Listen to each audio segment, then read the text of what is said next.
Assalamualaikum warahmatullahi wabarakatuh.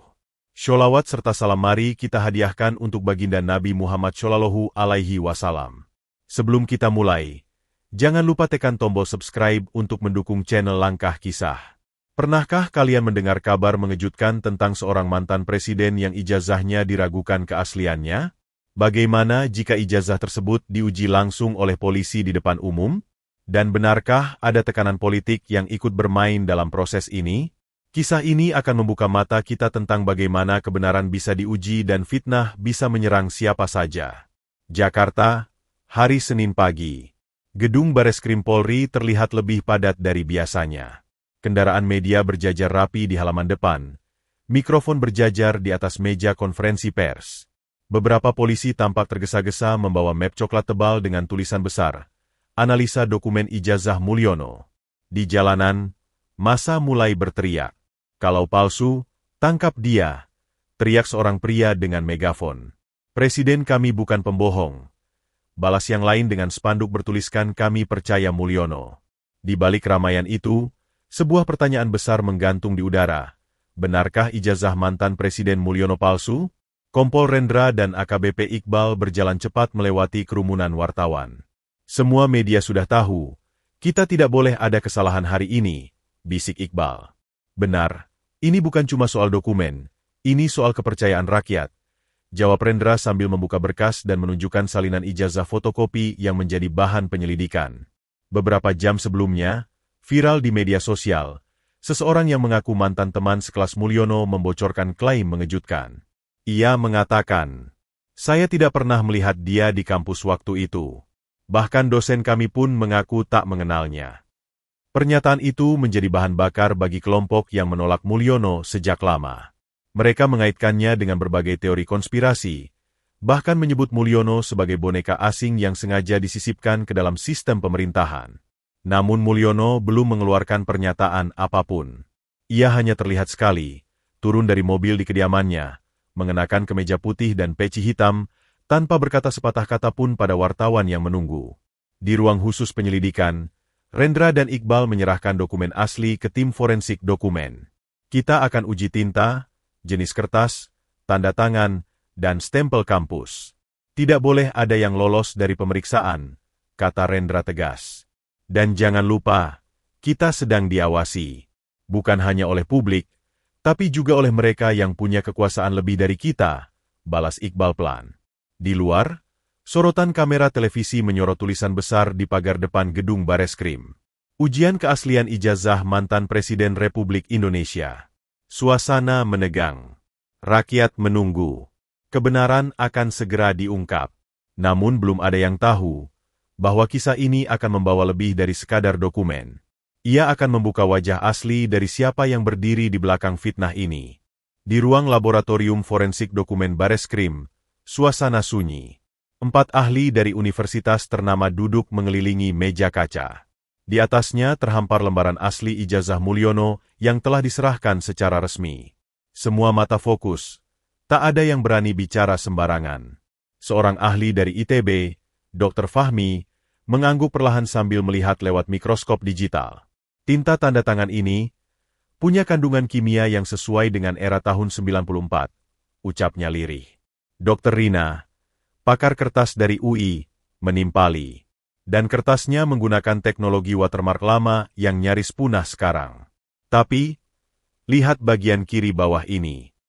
Ia menunjuk ke bagian stempel kampus. Stempelnya agak miring, seolah ditempel tergesa. Rendra yang mendampingi langsung bertanya, "Apakah itu bukti pemalsuan?" Dr. Rina menggeleng pelan. "Bukan. Tapi cukup untuk dipertanyakan. Bisa jadi stempelnya asli, hanya prosedur tempelnya manual, bukan mesin." Iqbal mendekat.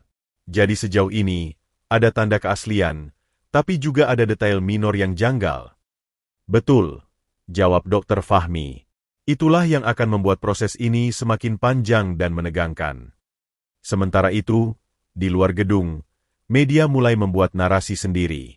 Ada yang memberitakan bahwa ijazah Mulyono sudah dipastikan palsu. Ada yang bilang semua ini hanya sandiwara politik. Tagar ijazah palsu Mulyono mendadak trending. Di sebuah talk show malam harinya, seorang politikus oposisi berkata lantang, "Kalau terbukti palsu, kita harus buka penyelidikan ulang terhadap seluruh kebijakan Mulyono selama menjabat presiden.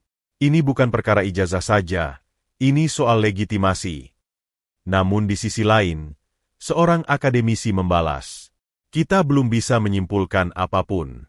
Jangan bermain api dengan tuduhan besar tanpa dasar kuat." Mulyono masih diam. Di kediamannya, ia duduk sendiri di ruang kerja. Di meja depannya, ada satu lembar surat tua. Surat keterangan lulus kuliah, yang ditulis tangan oleh dekan kampus saat itu. Ia menarik napas panjang. "Mereka tidak tahu apa yang telah saya korbankan demi bisa tamat kuliah waktu itu," gumamnya pelan. Di hari keempat penyelidikan, Rendra mengumumkan bahwa mereka akan melakukan pembacaan dokumen di depan publik. "Kita akan uji ijazah ini secara terbuka. Semua data forensik akan kita tampilkan. Tidak ada yang ditutup-tutupi," katanya pada konferensi pers singkat. Media pun bersiap. Seluruh negeri menanti. Apakah stempel yang miring itu akan menjadi kunci untuk membuktikan pemalsuan? Atau hanya celah kecil dari dokumen yang sebenarnya sah? Drama besar ini belum selesai. Tapi babak berikutnya akan jadi penentu nasib seorang mantan presiden, dan mungkin arah kepercayaan publik terhadap hukum negeri ini.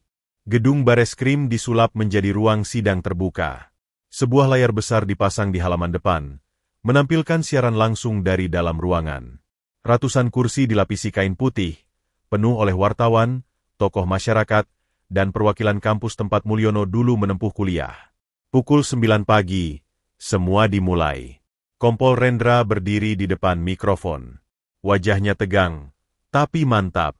Sidang terbuka ini bertujuan memastikan transparansi.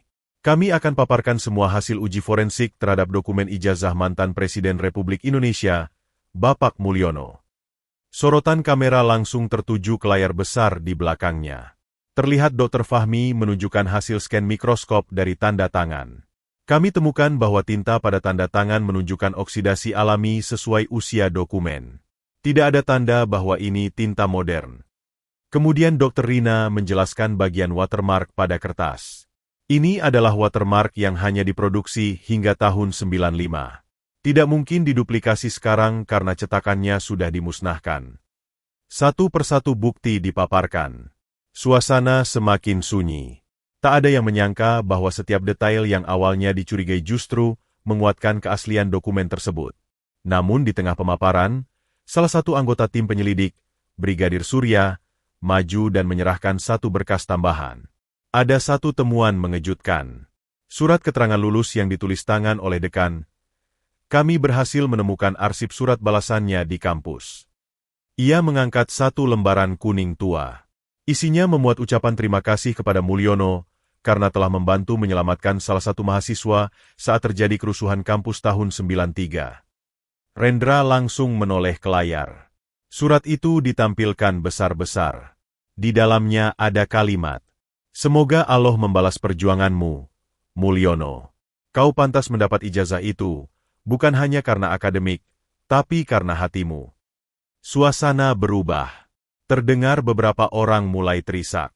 Kamera menyorot wajah-wajah tamu, beberapa memejamkan mata. Iqbal berbisik ke Rendra, "Apa kita sedang menyaksikan lebih dari sekadar pembuktian ijazah?" Rendra menjawab pelan, "Kita sedang menyaksikan pembuktian karakter, yang selama ini mereka ragukan, karena mereka tidak tahu perjuangan di baliknya." Sidang terbuka ditutup dengan keputusan resmi. Ijazah Mulyono dinyatakan asli oleh tim forensik dokumenter Kepolisian Republik Indonesia dan telah diverifikasi oleh pihak kampus. Tepuk tangan bergema di dalam dan luar ruangan. Tapi di sudut ruangan, seorang pria berkemeja gelap terlihat bangkit, berjalan keluar tanpa ekspresi. Ia adalah orang pertama yang menuduh Mulyono memalsukan ijazah. Tak ada kata keluar dari mulutnya. Tapi langkahnya berat. Mungkin karena malu. Atau mungkin karena rencana besarnya gagal. Sore hari setelah sidang terbuka, Mulyono akhirnya muncul di hadapan publik. Ia berdiri di podium kecil di depan rumahnya, dikelilingi kamera televisi dan mikrofon berbagai media. Tak ada jas resmi. Hanya kemeja putih sederhana dan kopiah hitam yang ia kenakan sejak muda. Wajahnya tenang, bahkan teduh. "Assalamualaikum warahmatullahi wabarakatuh," ucapnya pelan, namun terdengar jelas di seluruh siaran nasional. Ia berhenti sejenak, lalu melanjutkan, "Saya tidak datang untuk membela diri, karena tidak ada yang perlu saya bela. Saya hanya ingin mengingatkan bahwa di negara ini, kejujuran kadang kalah cepat dibanding fitnah." Suara bisik-bisik wartawan terdengar, tapi tak satu pun berani memotong. "Saya kuliah bukan di zaman digital. Tidak ada sistem daring, tidak ada barcode di ijazah saya. Tapi saya hadir di setiap kuliah pagi, saya bantu dekan memadamkan api saat kerusuhan. Saya mengulang mata kuliah hukum tata negara 2 kali karena dosennya bilang, 'Mulyono, kamu pintar tapi keras kepala.'" Ia tersenyum sebentar, lalu memandang ke arah kamera. "Kepada mereka yang meragukan saya tidak menyimpan dendam. Karena barangkali, keraguan mereka lahir dari ketidaktahuan." Beberapa wartawan tampak menunduk. Sementara di media sosial, potongan video Mulyono mulai viral. Kalimatnya disalin jutaan kali. "Kejujuran kadang kalah cepat dibanding fitnah." Iqbal yang menyaksikan siaran itu dari layar Bareskrim berkomentar lirih. Orang ini tidak minta diangkat kembali jadi presiden. Tapi sikapnya membuat banyak pemimpin sekarang tampak kecil. Rendra menimpali. Dia bukan hanya menang soal ijazah, tapi menang sebagai manusia. Namun di tempat lain, di sebuah ruang gelap, seorang petinggi partai sedang memukul meja. Gagal total. Padahal kita sudah bayar narasi ke media, sebar dokumen palsu, bahkan dorong LSM untuk lapor. Tapi orang tua itu tetap berdiri tegak. Seseorang di belakangnya bertanya, "Lalu, apa langkah kita selanjutnya?" Ia menjawab datar, "Kita tidak butuh ijazah untuk menjatuhkannya. Kita cari masa lalunya yang belum dibuka ke publik. Setiap orang punya luka lama." Di saat Mulyono selesai memberikan pernyataan pers dan kembali ke dalam rumah, ia tidak tahu bahwa gelombang berikutnya sedang disiapkan. Namun untuk hari itu, langit terasa lebih jernih, karena satu kebenaran telah dibuktikan, bukan lewat debat panas, tapi lewat ketenangan seorang mantan presiden yang tak pernah membalas kebencian dengan teriakan. Malam itu, di ruang kerja Mulyono, lampu remang menyala. Ia duduk termenung, membuka sebuah kotak kayu kecil. Di dalamnya tersimpan foto-foto lama, surat-surat usang, dan sebuah buku catatan. Tiba-tiba ponselnya bergetar. Sebuah pesan masuk tanpa identitas pengirim. Isinya singkat. "Kamu pikir itu selesai? Tunggu saja." Mulyono menatap layar ponsel. Wajahnya tetap tenang. Ia membalas, "Jika memang ada yang belum selesai, saya siap." Di sisi lain kota, seorang pria berjas hitam sedang berbicara lewat telepon. "Kita harus segera cari titik lemah Mulyono. Bukan soal ijazah. Itu sudah tertutup rapat. Tapi ada hal lain. Sesuatu yang bisa mengguncang fondasi dia." Sementara itu, Rendra dan timnya mulai mendapatkan tekanan dari atas. "Jangan biarkan kasus ini berlarut," ujar atasan Rendra lewat telepon. "Tuntaskan segera dengan hasil yang bisa diterima publik." Rendra paham, ini bukan sekadar pengujian dokumen. Ini pertarungan politik yang lebih besar dari yang terlihat. Namun Mulyono, di tempat yang berbeda, mengundang beberapa sahabat lama dari kampus. "Kita harus bersiap," katanya. "Apapun yang datang dari masa lalu, kita hadapi bersama. Karena kebenaran tak hanya soal dokumen, tapi juga integritas." Salah satu sahabatnya bertanya, "Tapi apa kamu yakin masa lalu itu tak akan menghancurkanmu?" Mulyono menjawab dengan senyum, "Masa lalu adalah guru, bukan musuh. Dan guru terbaik pun kadang harus kita hadapi dengan berani." Di luar, malam menutup kota dengan gelap pekat. Tapi di dalam hati Mulyono, ada cahaya kecil yang tak pernah padam. Cahaya itu adalah kebenaran dan keberanian. Perseteruan sesungguhnya baru saja dimulai. Beberapa hari setelah ancaman itu, sebuah berkas misterius tiba di meja Rendra. Berkas tersebut berisi dokumen lama yang diduga berkaitan dengan masa muda Mulyono. Di dalamnya ada surat rekomendasi, beberapa foto saat Mulyono masih mahasiswa, dan catatan-catatan aktivitasnya yang tak pernah dipublikasikan. Rendra mengajak timnya untuk membuka dokumen itu bersama-sama. Kita harus teliti. Ini bisa jadi kunci pembuktian atau justru jebakan, katanya serius. Iqbal membolak-balik foto-foto dan menemukan satu gambar yang menarik. Lihat ini. Ini foto Mulyono bersama sekelompok mahasiswa yang aktif di gerakan anti korupsi kampus. Ada cap organisasi yang cukup terkenal. Dr. Fahmi menambahkan, ini menunjukkan bahwa Mulyono bukan tipe yang mudah menyerah atau diam saja. Namun, beberapa dokumen juga mengungkap bahwa pada saat itu Mulyono pernah terlibat dalam konflik internal organisasi yang hampir membuatnya dikeluarkan. Ini menjadi titik rawan yang bisa dimanfaatkan lawan politiknya. Sementara itu, pria berbaju gelap yang selama ini mengintai langkah Mulyono memerintahkan bawahannya. Kumpulkan lebih banyak data. Cari siapa saja yang bisa dipengaruhi untuk membuka aib lama itu. Kita akan bikin skandal besar. Di tengah persiapan itu, Mulyono menerima kunjungan tak terduga dari seorang wartawan senior. Saya dengar ada yang ingin mengungkap masa lalu Anda. Apa Anda siap? Tanya wartawan itu. Mulyono tersenyum. Saya tidak takut. Semua orang punya masa lalu. Yang penting, bagaimana kita belajar dan memperbaiki diri. Malam itu, Mulyono menatap langit dari jendela rumahnya. Ia tahu, perjalanan ini belum selesai. Tapi dengan ketenangan dan keyakinan, ia siap menghadapi badai yang akan datang. Hari itu, setelah melewati serangkaian ujian dan pengungkapan, Mulyono kembali menghadap publik. Kali ini bukan untuk membuktikan ijazah, tetapi untuk berbicara tentang masa depan bangsa. Di depan ribuan orang yang berkumpul di lapangan kota, ia berdiri dengan gagah. Assalamualaikum warahmatullahi wabarakatuh. Sapanya, disambut sorak-sorai. Kita telah melewati ujian yang tidak mudah. Namun yang paling penting bukanlah ijazah atau masa lalu saya, melainkan bagaimana kita bisa bersatu membangun negeri ini. Seorang wartawan bertanya, Pak Mulyono, apa pesan Anda untuk generasi muda yang mungkin sedang menghadapi fitnah dan keraguan? Mulyono menjawab dengan penuh semangat. Jangan pernah takut dengan fitnah. Kejujuran dan kerja keras adalah pelindung terbaik. Jika kita teguh pada prinsip, kebenaran akan selalu menang. Di sisi lain, Rendra dan Iqbal saling bertukar pandang. Kasus ini mengajarkan kita bahwa integritas adalah kunci, ujar Rendra. Iya, dan bahwa kita harus selalu mencari kebenaran, bukan hanya di atas kertas, tapi juga dalam hati manusia, timpal Iqbal. Mulyono menutup pidatonya dengan kalimat yang menggugah. Semoga Allah memberkati kita semua dalam perjuangan membangun bangsa yang adil dan makmur. Suasana haru menyelimuti lapangan.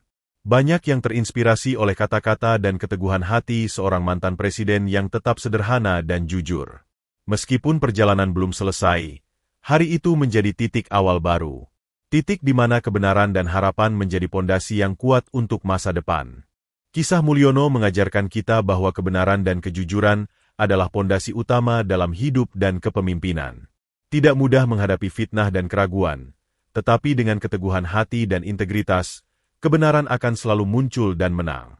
Jangan pernah takut menghadapi masa lalu atau ujian yang datang, karena itulah yang membentuk karakter dan kekuatan sejati seorang insan. Mari kita jadikan kejujuran sebagai nafas perjuangan dalam membangun bangsa yang lebih baik dan berkeadilan. Terima kasih telah mendengarkan kisah ini hingga akhir. Semoga cerita ini menjadi inspirasi dan pengingat bagi kita semua untuk selalu menjaga integritas dan keberanian dalam menghadapi segala ujian hidup. Wassalamualaikum warahmatullahi wabarakatuh.